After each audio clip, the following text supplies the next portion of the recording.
Kyk gou hierdie twee ouens vandag, julle Nikita Du Plessis, $447 wat sy gemaak het in die middel van hulle stappie. En dan is dit Annette Huber. Sy het 1400 gemaak in een dag. Sy is net 'n doodgewone ouma met 6 pragtige klein kindertjies en sy was moeg daarvoor om sente om te draai.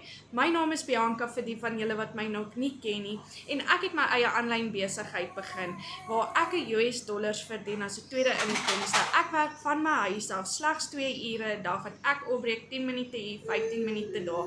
Jy kan hierdie doen op enige plek waar jy wil en wanneer jy wil. As jy vandag nog wil begin en jy soek ook 'n tweede inkomste waar jy 100% wins daaruit kan kry, stuur vir my 'n WhatsApp en ek help jou. Jy kan my bel, jy kan my 'n video call doen ook as jy voel jy wil my in my oë kyk of sê vir my ja in die comment section en ek deel al daai inligting met jou.